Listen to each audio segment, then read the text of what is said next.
Hello everyone, and welcome to another episode of On the Bright Side. I'm your host, Caroline Susko, and I could not be more happy that you're joining me here today. First of all, if you guys are even hearing this episode, that is a win in itself. I've been playing with this microphone for the last hour now, trying to get the audio right. So if you're hearing this, woohoo! Anyways, I'm glad you're here. Welcome to On the Bright Side. For those of you who are new here, On the Bright Side started out as a mental health conversation platform, but it's grown into so much more since then, and now I like to call it a safe place full of mental health conversations, navigating your 20s tips, and doses of positivity and POVs. Honestly, a girl's guide to life, if you will, and the conversations that would go on behind a girl's bedroom door. So welcome to that place. I'm so glad you're here. Now, today I'm recording this episode on August 1st, super early, I know, but today is On the Bright Side's second birthday. I can't believe I have already been doing this for 2 years. My heart is so full from that alone, and I wrote up something for my Instagram talking about this super special date for me, and if you haven't seen it yet, I definitely want to read it to you. I wanted to make sure I got everything all together and didn't want to just speak, so let me read this to you, and then let's get this show on the road. These are like my vows, so let me read my vows. 2 years ago today, On the Bright Side became my happy place, and the community that's grown from it ever since has blown me away. For that alone, my heart is so full. When I started, I was an anxious girl desperately searching for her voice in a space where mental health wasn't talked about authentically. I was terrified of what people may say, worried they might see me as weak, or worse, use my story against me. But I did it anyway. I bought a little microphone, recorded my first episode, and found the courage to share my story. I opened up about the extent of my OCD and anxiety, and how easy it is to hide parts of your life that you don't want others to see. Most importantly, I found people who needed to hear the story and who could relate to it.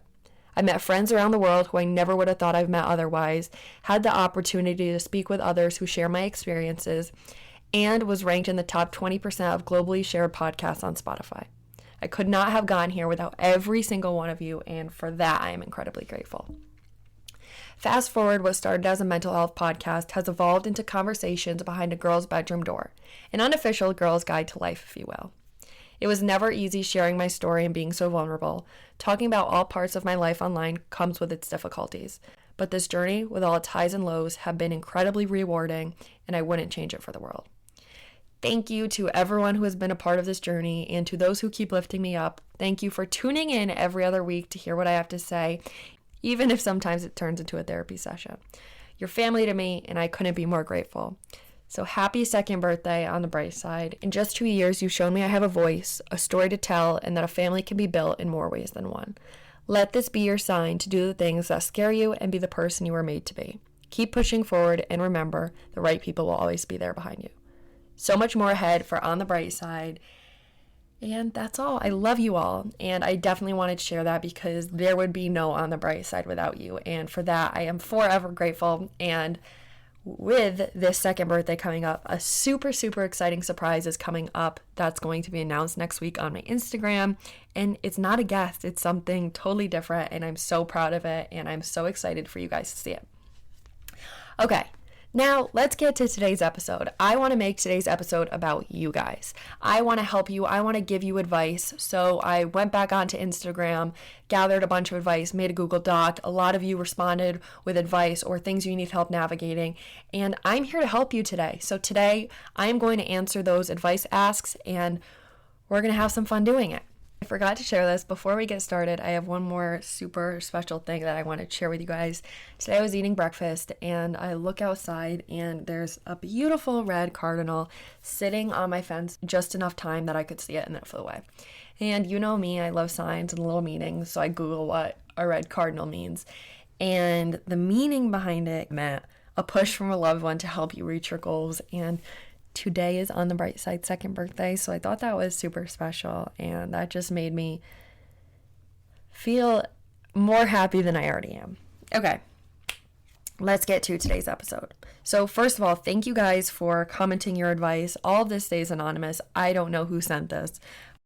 And after reading through all of these asks and pieces of advice you guys wanted, I realize we have at least one thing all in common. And what I realized through doing this is that we all go through very similar things, just in different fonts. And there's so many responses where I wanted to be like, is this me writing this? Because I sure feel like I lived this a year ago or I lived this yesterday.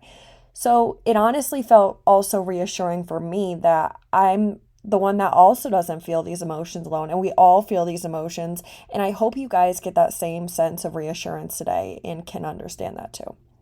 So, the first asks that really spoke to me and is very prevalent for the time I'm in right now is, how do you respond when someone says content creating and influencing is an unrealistic career goal and you should just get on that 9 to 5 path? So I think the first most important thing to realize is no one really knows what they're talking about unless they're in the industry. So, for example, I don't understand a lot in the medical field because I'm not in that field, and this goes vice versa. And there's so few people in this industry that fully get it. So, I think what you have to do here is treat these comments like you would negative comments on social media or comments you got on your Instagram online. So, example, the other day I was at a gathering with not Gen Z people, and they were like, congratulations on graduating. What are you doing? And I was like, I'm still working at the boutique. I love it there. And I'm also doing social media for myself. And they were like, so when are you getting a real job? Is that it? And they don't mean this rudely or in a harmful way. They just genuinely are confused because they're like, how can you be doing this at your age and be making good money? And sometimes people are like, that's not true. That's not going to work out. And to each their own, that's their idea. But for me personally, I think if it's on the menu, you have a chance. If you're at a restaurant, you have a chance to order whatever you want off the menu. And that's what it is in real life too. You have a life option of everything you can do, and that's an option. So order that option and take that option and go with that option. And that's what I do. So if people are like, oh, that's not the great idea, to me, I don't agree because it's on the menu. And if it's on the menu, there's an opportunity for success there. You just have to have enough confidence in that and go for it yourself. And you have every right to pursue that career and order off the menu just like everyone else does. And someone's got to succeed. Someone's got to make that difference and grow. So why can't it be you? And what more perfect time is it when you're in post-grad and you have the time and the people around you to fall on your face and make mistakes and try new things, because this is your experimental era of your life. And I think it's important that in our 20s, we don't let that slip away and we use it hard. Because why not try? We don't want to look back in our life 10 years from now and be like, I wonder what that could have looked like, or I wonder what my life would be if I did that as a career and actually took that jump. We don't want to live in the what if. And a lot of adults older than me have always said they regret not doing this. They regret not taking that chance or going to that place when they had the time, because there's not always the right time. There's never a perfect time. And you just have to make that jump and do what you want for you, because you're the one living this life at the end of the day. No one is around you. They're too busy living their life. This is your life and you get to decide how to live it. So you might as well make it a place that you want to be happy in and that you want to feel excited in waking up every day. But sometimes it's more than that, because other generations don't fully see that you can succeed outside of a 9 to 5 and you can succeed very highly. But they still choose to not see that. So at a point, I just say, okay, you do you, I'm going to be me, you think what you want, and I'll think what I want. I mean, to be different, you have to do different. So I'm going to show you that different route, and I'm going to show you how it can be successful on my own because I have confidence in myself. But to prove that, you have to have a bigger plan than, I'm going to be an influencer and I'm going to post some TikToks and put my fate in the hands of others. Yes, but no. Yes, you're going to post TikToks and do what you want, and to a point it is a little fate in others, but you're going to provide financial outlets to yourself so you know where the revenue is going to come from, that you know what brands you're going to work with. So for example, on top of that, I also work with Amazon storefront. I work with Like to Know It. I work with different brands throughout TikTok and Instagram and do partnerships on the way. And that allows me to be more than, I'm going to be an influencer, because I actually have a plan behind it and where these different funnels of money are going to come from. So sometimes for other people, it takes them to see it for them to believe it, which is unfortunate.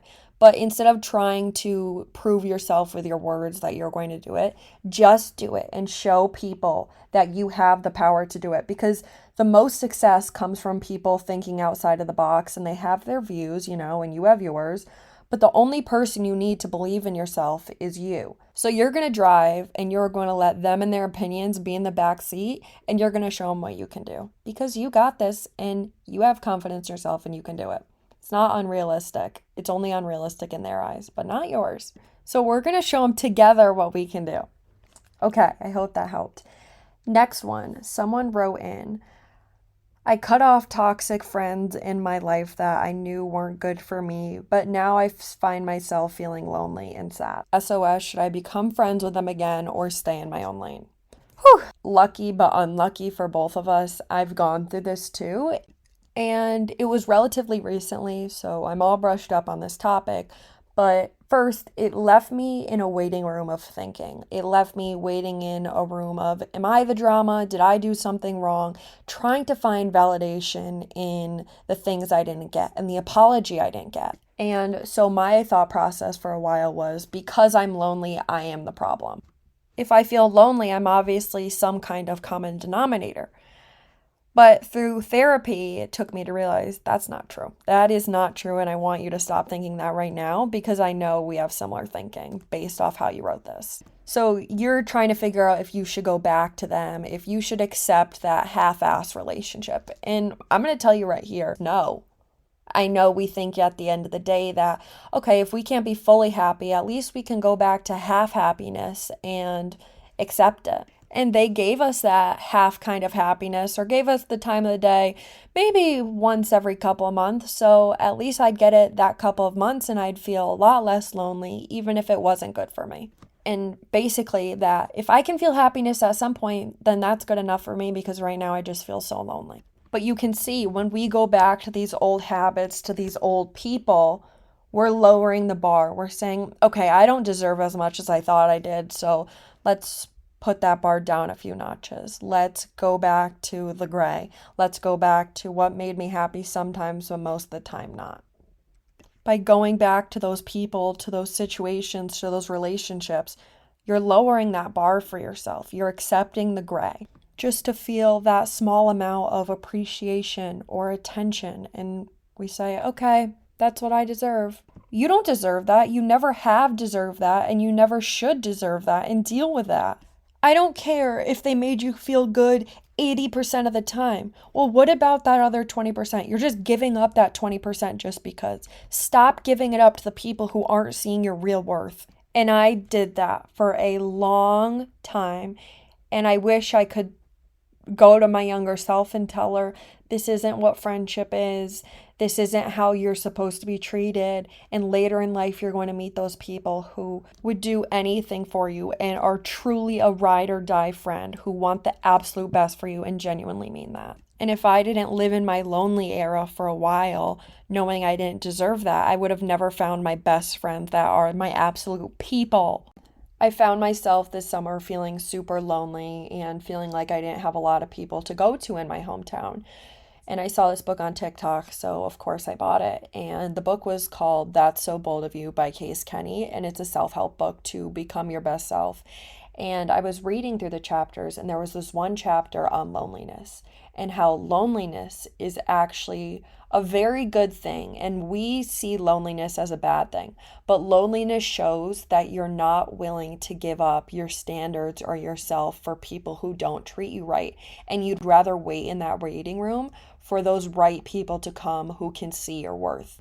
And I'm not saying that's an easy choice. I'm not saying it's easy to just put the people you've made these memories in life chapters with aside and just say, no, I don't deserve that. It's so hard. But once you see it, you'll sit in that waiting room and realize later that it was all worth it. And honestly, I've never been through a breakup, but I don't know how much harder it can be than a friendship breakup, because damn, those are hard.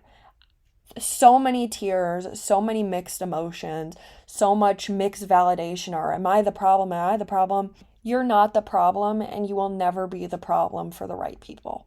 and how what helps me now to think about this is that if I can be happy with these people who didn't treat me right, imagine how happy I'm going to be when these people actually treat me right, when people I call my friends actually treat me the way a friend should. Imagine how happy I'm going to be. So for that, I accept the waiting room and I can't tell you it's not hard. I can't tell you that sometimes you just want to go back to what was easy and just go back to the pool parties and go back to what was normal just because it was easy. But the right choice isn't always the easy one. So, no, I don't want you to go back to those friends. Don't cling on to that 15% when someone else is out there waiting to give you that 100%. Don't do it. I promise you, it's going to get better. The right people are going to come around and you're going to look back and be like, I'm so glad I felt lonely for a little bit until I actually got what I deserve. So wait, and in the meantime, continue to build a relationship with yourself because you are not with anyone more than yourself and you can't love anyone more than yourself. So give yourself time in that waiting room to focus on yourself, to focus on how you can better yourself and how you can grow. Because when you're a better person and you're growing, so are the relationships around you. So lean on yourself right now in your own company because I promise you soon enough all the puzzle pieces will fit together and you'll be like, oh, so this was supposed to happen for this reason. And it'll all work out and be picture perfect. And you'll be like, thank gosh, I took the time by myself to wait in the waiting room. And one more thing, I just want to tell you, don't blame yourself. Don't go down a rabbit hole of trying to find an apology for them or get an apology from them. Because some people are honestly just not capable of giving one. And some people just give an apology with a lot of buts and ands. And it's not a true apology. So in this time, if you went back, if you felt lonely and went back, you got on the wrong train, make sure you get off at the next stop. I saw this on TikTok and it was like the longer you stay on, the more expensive the trip is going to cost you returning home. They were never talking about trains. They were talking about relationship situations. And the longer you go back to it, the more hard it is to leave. So if you made that mistake, I want you to get off the train at the next stop, turn around, because you need to be with you right now. And you cannot rack your bill up any higher on the train. Turn around, get on the right train, and find your people. Because you're not actually lonely. You're just on the wrong train, my friend, and we will get on to the right train soon. And while we're waiting for the right train, we know we didn't deserve that. We know our self-worth. Okay, on to the next one. I don't like sharing my friends with my new friends. Am I wrong for that? Did I write this or what? Because I'm on the same page as you, sister. I think one thing I can guess from you writing in this question is that we are very similar in the way that if a negative history occurs, that we think it's going to continue to happen, and that gives us anxiety and that makes us nervous. I don't know about you, but for me, I've had two experiences. We'll call them Jane and Rachel. And two separate times I introduced Jane and Rachel to my group of friends because I was just trying to be nice and knew they needed more friends. So I was like, yeah, come join my friend group. Come on, let's go. And Jane and Rachel used my kindness to their advantage. And then we'll just say it went completely south. And I was very hurt from that. So now I look back on my history and I'm like, well, I don't want to do that again because two times now I have been so hurt and lost friendships because I've tried to be kind and introduce people to my friends so they can have friends too.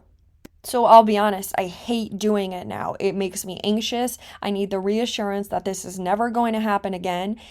And I get nervous in situations where people would love to have their friends collab and hang out, but because of my history, I'm like, oh no, this is going to happen again, and I didn't see it coming last time, the two times, so now I'm going to see it and have my eyes peeled and make sure this doesn't happen again. And it honestly just sucks that I have to be paranoid that this is going to happen again, that people chose to use my kindness as a point of weakness and try to move in on that.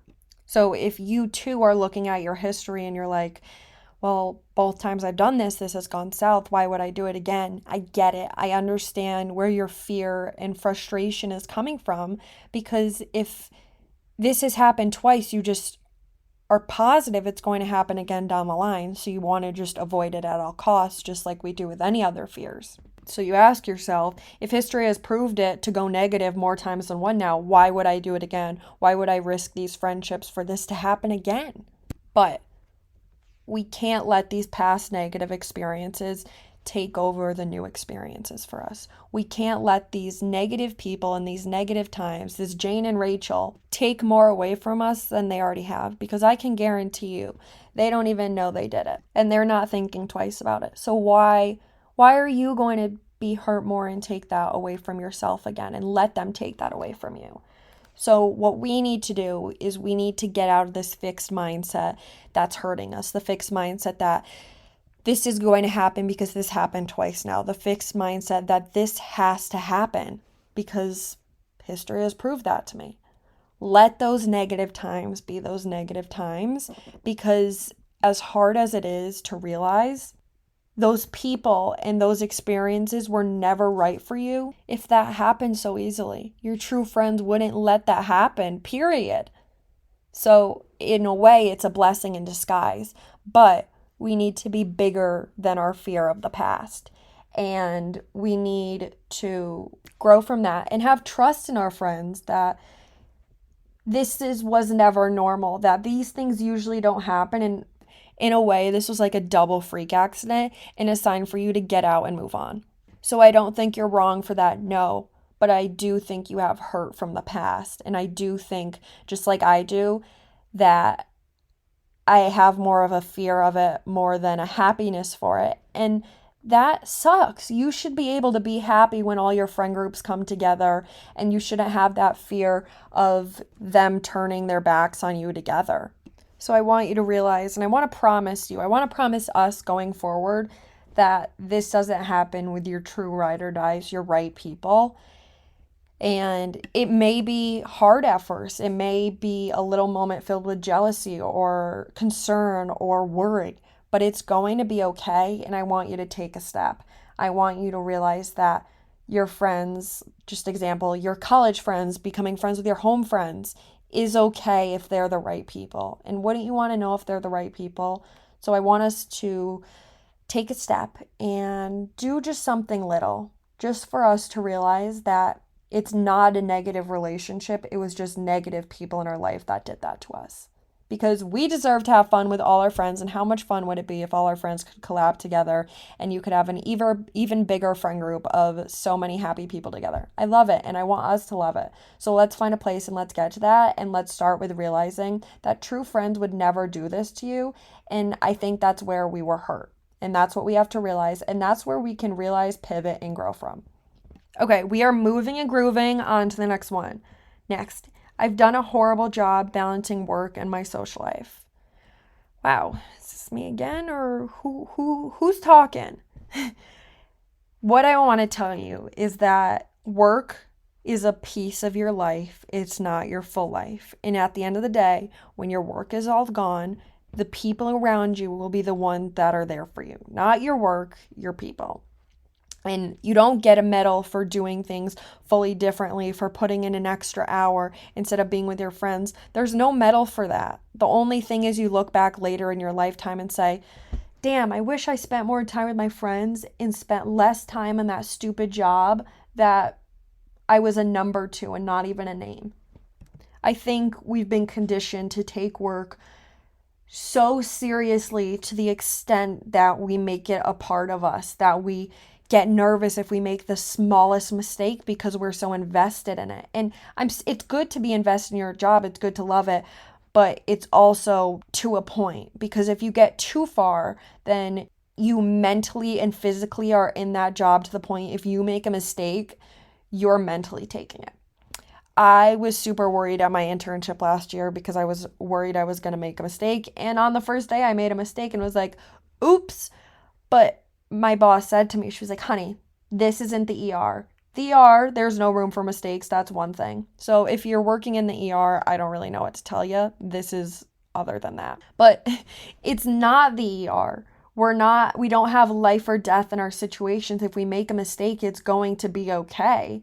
No one's life is on the line. So I think it's very important to separate yourself from your job and realize that they shouldn't blend, that there should be work you and there should be social you, and you should have both. Because is your job going to be there at the end of the day, or are your people going to be there for you at the end of the day? And I hope to God that it's your people that are going to be there for you and not a job. So what I want you to do, put the laptop down, put the phone down when you're not working. It sounds hard, but it's not an unrealistic thing. If you have to be working even when you're not working and you can't come back to it, if it's that big of a deal where you need to be on your phone all weekend, every weekend, worrying about this job, then that is not the job for you. A real job should never take away your social life to the point where you are so invested and focused in your job, that's all you live and breathe. So take a step back and realize where your life is going if you become so much of a workaholic that you don't have time for the people and the relationships around you. Because, your job can grow and you can make more money, and that's great and all, but you're not going to grow in life if you don't have people around you that surround you and love you and that you made a real, true relationship with. So put your people first and your job second. Period. Next. I have a crush, but honestly, I think it's just the attention I like. Actually, the more I think about it, it's giving red flags. So now actually, this has me thinking, am I being too picky about him, or is it something I should try to ease into and better myself? Are these actually red flags? Sister, I'm going to tell you, trust your gut. I think we all know what a red flag is, and sometimes we just don't want to see it. Sometimes we don't want to accept it. Sometimes we just want to be like, oh, but he's sad, or oh, but he was having a hard time. No, red flag. We know how to treat the people we love, and that's not how we do it. You're not being picky, sister. Not at all. You are being selective. And there's a difference. But first of all, I don't want you to put picky in a negative light. Picky makes you sound like you're being a pick-me girl, and you're like, no, I don't deserve that. No, you're being picky because you know your worth, you know what you deserve, and a lot of this attention these guys are giving you is half what you deserve. And we are not here to entertain that. Life is too short. And this goes back to the loneliness conversation. Would we rather wait in the waiting room, or would we rather let our standards go and just accept the gray and be kind of happy when we could be really happy? I think it's just safe to say we like the attention. And trust me, that is absolutely fine. There's nothing wrong with that. Who doesn't like attention? Who doesn't like being given compliments, to talk to more often? You'd be crazy if you say, oh, I don't like the attention. Of course you do, to an extent. I know you like the attention, and that's what we want, and that's what we're looking for, and then that's what we are actually missing. Remember from our last conversation, loneliness shows the strength of your self-worth. Be proud of that loneliness and wait for the right guy, wait for the right person. Back to the book I was reading, That's Bold of You, Case was talking about this metaphor, and he was like, if you just got a new Porsche and you saved up for this Porsche and worked so hard to get it, once you got that Porsche, are you just going to let anyone and everyone borrow this Porsche and take it for a joyride? Absolutely not. No, because we worked really hard. We bought the expensive car. But now, flip it. You are the Porsche. Are you just going to let anyone come into your life and give you that attention and be like, yep, please? Are you going to let anyone just test drive you and take you for a spin? No, because in the form of the Porsche, where like it's a metaphor for the hard work and all that, we also put in that hard work for ourselves. We know what we deserve, and we're not just going to let anyone take it. We have standards for who's taking us for a joyride. How beautiful is that metaphor? It's like perfect. I love it. Chef's kiss. Boy, oh boy, does he know what he's talking about. So you're not being picky. You know your damn worth. And don't entertain the bare minimum crush. Because unfortunately, I did that for a good 3 years. Yep, 3. And I am embarrassed. I am truly, honestly embarrassed. Because I let this guy stand me up multiple times. I let him talk horribly about my anxiety, gaslight me, love bomb me. And I was like, it's okay. Like, he's just having a bad day. No, that's not okay. And when I look back now, I'm embarrassed because I was like, okay, that wasn't even me being the slightest bit picky. That was me saying, here's the bar. Let me lower it beyond low. And then here, let me give it to you. And this is what I deserve. So you're not being picky. Use my story as your guidance, because if you're already let them treating you like this and they're like, oh, then I don't even have to put in any more effort and this is all she needs. That's not what we like to do. Nope, we know our worth. So you're not being too picky, you're being selective, and selective is a damn good thing. Keep being selective and keep knowing your worth. Okay, on to the next. This one is a real post grad ish. Here we go, let me read it. I have a job offer, but I hate the location. What do? I have 2 weeks to decide. Well, first, I'm very proud of you for getting this job. Pat on the back, whether you like the location or not. Yeah, you. Okay, let me whip out the iPad for this one because I wrote some notes because I was acting like this was me and how I would figure this out. So, first, a big part of your happiness is your environment and what you're surrounded by. But I also want you to realize that it's not the place that makes it home, it's the people that make it the home. So, first, let's ask ourselves, are we moving with people or going to be surrounded by people who we really love? Or are we also going into an area where there is no support system? Because I feel like it's a draw sometimes. Sometimes you either pick the support system or the location, one or the other. And that's where I am at right now. I'm like, okay, do I choose Boston where all my friends are, or do I choose Charleston because I like the location? It's a draw right now, and I don't know. But for you, that's what I want you to think about first. And I think that's a big option to weigh. Do you have a support system in this area, in this location that you don't really love? Or do you think you could make a really good support system and build that? Because think about your college experience. You probably went away and you didn't really know too many people, and you were able to make a friend group and a connection of people with that. Do you think you could do this again in that area? And if you think you can, I think, especially in your 20s post grad, there's not much to lose. I don't think you should have in the back of your head, what if I took that job and what if it opened a lot of doors for me? And again, I don't know this job, but is this job going to open a lot of doors for you? Is it your dream job? Is it something you're really excited about doing? Or is it also just like a desk job you're just doing to say, hey, I got a job post grad and now I'm doing the 9 to 5, and you're just climbing the ladder of what society thinks we need to do at our age? So I want you to ask yourself, what is this equation going to look like? Can I move to this place and find a group of connection? Am I in a mentally stable enough place to be able to do this? Or do I think it's not right for me at this time? Or do I have nothing to lose? And do I think I could go there and this would be a really good opportunity? And I'm nervous, but a good nervous. And at the end of the day, if I hate it, I can go home. At the end of the day, if I hate it, I can move to point B, but at least I can say that now I tried it and I don't have that what if in the back of my head. So again, I don't know too much about this and what you're doing, but definitely don't just accept it if you're not excited about it and if you're just trying to prove a point. If the money's not really an issue right now and you're more so just saying, I'm excited to announce on LinkedIn that I have accepted a position for 9 to 5, but I actually hate it and I don't like the location. But if it's a job you actually love, or you know it can lead you to a really good place, and you think you have enough mental capacity to be able to go to that location and start new or be around new people, I say do it, because sacrifices lead to bigger opportunities. And there's a point of sacrifice though, because I've also had this idea in the back of my head.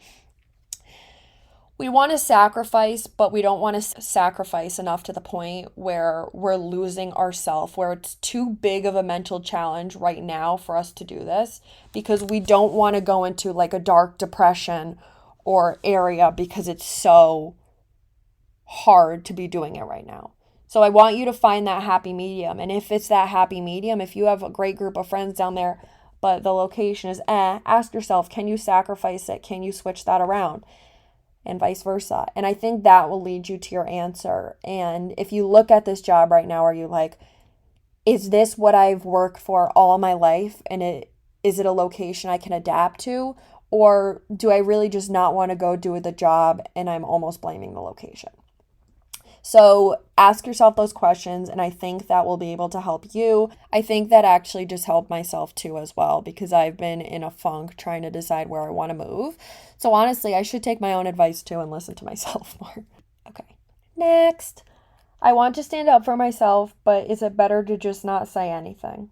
To whoever asked this question, first, I just want you to read back what you just said. I want to stand up for myself, but is it better to not just say anything? I can see you have an itch. There's something wrong. There's something you want to talk about, but you have this nervousness sense that maybe people are going to judge you. Maybe you're going to stir the pot. But if you're still thinking about it, you deserve to say something.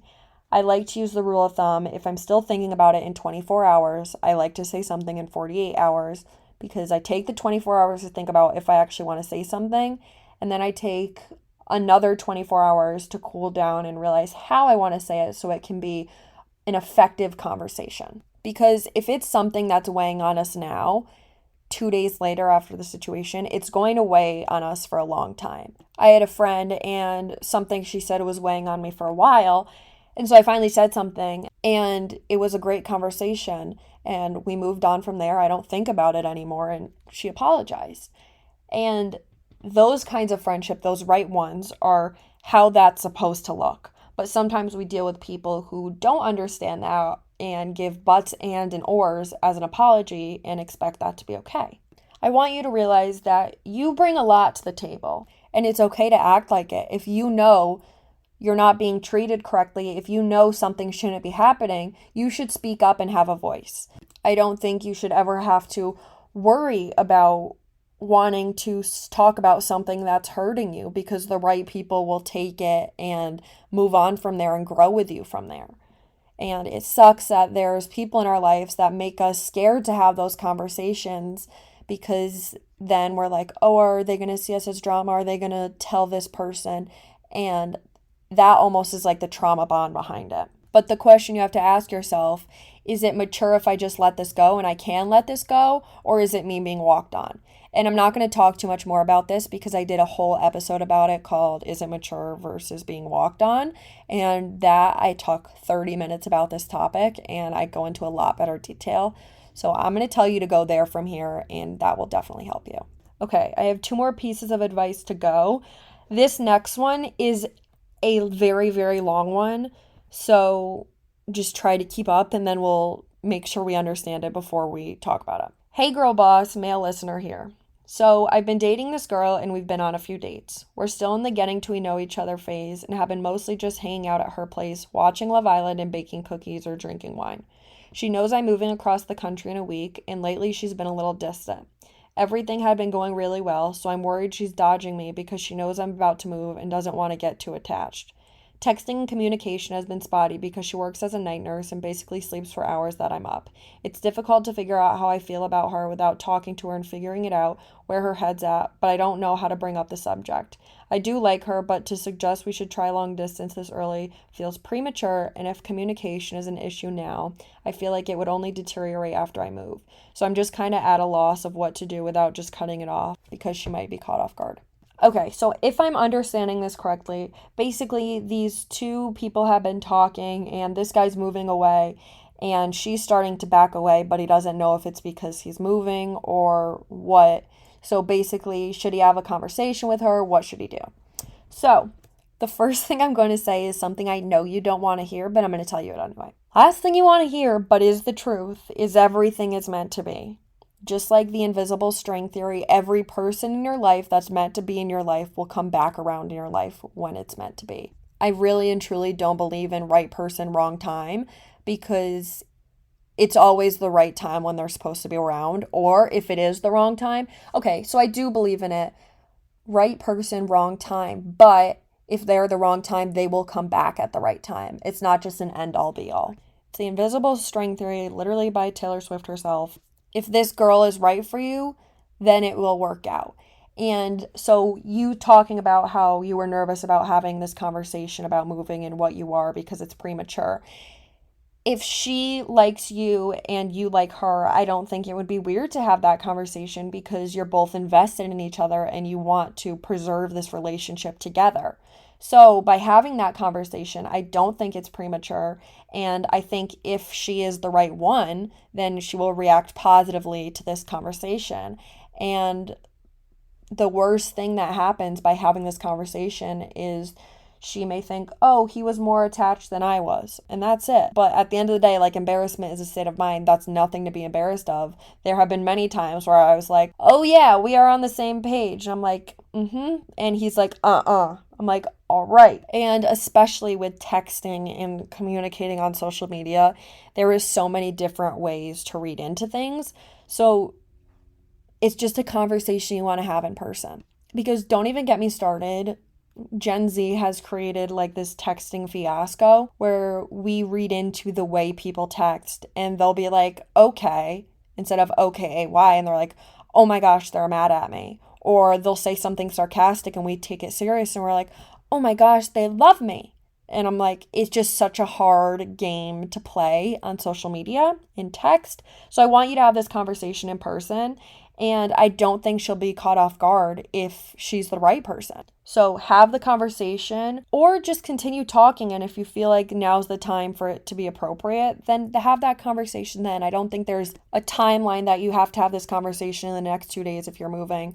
Because if you're moving and you guys like each other, you'll still consider that conversation and have that conversation. So what I recommend is have the conversation because nothing is worse when people have a relationship or situationship and it fizzles out and you're like, why? And then you're just caught in your head like, why did this happen? What did I do? Is it me? Is it her? Yada, yada, yada. So have the conversation because I think you've both spent enough time with each other to give the respect to each other to see where your head's at and have that conversation so you guys aren't left thinking, what did I do? Or how did it go? Or what if this changed? So have the conversation. Let me know how it goes because I'm intrigued on this one. And if you are moving away, I think that's really good for you. And if she is the right one, time will only tell and it will come back around. Okay, on to the next. I'm going to go rapid mode through these last two. I realized we had 2 instead of 3. So let's hit it. Let's go right to it. Next, I feel like everything is so chaotic and I'm functioning at crazy high anxiety levels all the time. So, what I'm going to say for this one is I am someone who has functioned at crazy levels of anxiety at some point, and I pushed myself too far where I needed to take a step back and almost tiptoe instead of run because there were points where I was running to the next thing instead of taking time for my mental health and tiptoeing because sometimes all we need to do is tiptoe. We don't need to run in that direction. We just need to get in that direction. So, first I want you to try to identify what it is in your life that's giving you this crazy high anxiety. Is it change? Is it a fight with someone? Is it something new coming up? What is it? Are you just stressed with your life in front of you right now? And if so, whatever these things are, I want you to mark your priority and determine the necessary areas that you need to focus on at this time and what you can put on the back burner for right now. And above all, I truly believe therapy is the answer. I believe everyone should be going to therapy because sometimes we just need to rant and we don't have the correct people to rant to, or we don't want to start drama with our rant or feel like we're a quote unquote burden. And therapy is the perfect place for that. I think everyone should have a extra shoulder to cry on that they can confide in and that they believe in, and they really feel like they can truly say what's on their mind. So I also recommend looking into that no matter who you are. And remember that everything falls into place with time and routine. Some days may be harder than others, but we're always on the right path that we're meant to be, doing the things we're supposed to be. And accept that path and realize that, okay, this might be hard now. My anxiety might be at such high levels, but I'm going to be okay. And soon enough, everything will fall into place. Above all, talk. Talk to the people around you, talk to your friends, talk to your family, talk to your therapist, because it could also be something deeper and more hidden that you're super anxious about that is weighing on you. And by talking and by figuring out the problem and digging through the problem, you'll be able to figure that out. Again, I'm no doctor, obviously, but personally, what's really helped me is going on fluoxetine. That has really helped me be able to better my playing fields. What my therapist described to me is she was like, it's like a balance or a playing field, and you are on 2 totally opposite different playing fields. And she was like, something in your body is lower, so your situation compared to everything else makes you feel a lot more stressed and anxious. So the medication that I was prescribed allows me to get on an even playing field with everyone else. So now once I take the medicine, I have that same chance as everyone else. Now, this is something you absolutely have to talk to your doctor with, and this is not me saying go on medicine, but I am saying for personal experience, it has helped me a lot. So maybe talk to your doctor if this is something you would want to consider or you think that could benefit you. And yeah, I also just want you to know you are never alone. Someone is always going to be there for you, and life is ebbs and flows. You can't get to the top of a mountain without walking up there. We have low points, we have high points, but to get to these high points, we have to hit a low. We have to get these crazy high levels of anxiety, because then we can start figuring out what they mean and how we can prevent them and what we can do to better ourselves, getting us to the top of that mountain. So I'm sorry you're going through these crazy high levels of anxiety right now, but I promise you it's going to be okay, and there is a solution out there. And you, my friend, are on your way up your mountain, and you are going to figure this all out. So right now, just take a step back, because if life is so chaotic, there's probably things you can take out or tweak. And I want you to first see what you can do to lessen your load, to lessen your stress, so you aren't functioning at such crazy high levels of anxiety, and then go from there. I love you, and if you ever need to talk, please DM me, because I am all ears and I understand how hard anxiety can be, and not too many people can fully understand what it's like. And I just want to be here for you, and I want to talk to you. So if you ever need me, just shoot me a DM. My ears are always open, and I'm always willing to help. Oh, wait, that actually was the last one. We did it, guys. I love you all, and I'm so glad we got to do this, and I'm so glad we got to pick through these problems together, and I'm glad I could give you some advice. Now, with giving a lot of advice, unfortunately, it's a lot about experiences and things I've gone through, and some people don't like that, and that's okay. But I know that by sharing my experiences, this is going to help some people. And I've seen that on my Instagram video. I posted one of me crying. I talked about it in another one, and people are like, "You're so pathetic. Get a job, get a life, womp womp." And then there's the people that DM me and are like, "Thank you so much. I needed this. Thank you for sharing your story and being vulnerable, because I don't feel as alone anymore." And I would much rather get those little hate comments here and there and help people to realize they're not alone, because this life is a crazy one with a lot of navigating. And why should we navigate alone? I want my experiences to be talked about, because people deserve to be related to. So with that, I love you all so, so much. Honestly, this may just be one of my top episodes that I've done that I love the most in all of my 2 years. I love it. I'm glad we got to talk together. And if you loved it, please make sure to rate my podcast on Spotify. Comment, because that helps On the Bright Side get so many more opportunities and grow. And I know this can help so many people, and so many people can relate to this. So let's share it with as many people as we can. I love you all so, so much. And for the latest update and for that surprise next week, make sure you have post notifications turned on for my Instagram at On the Bright Side Pod with 2Ds, for an announcement that I'm so excited about, that I've worked really hard. There's so much more for On the Bright Side, and I couldn't be here without you. And for that, I am forever grateful for believing in me and coming along on this journey with me. So with that, I love you all, and remember to stay looking on the bright side, and I promise you it'll serve you really well. I love you guys. Here's to 2 years together. Love you. Bye-bye.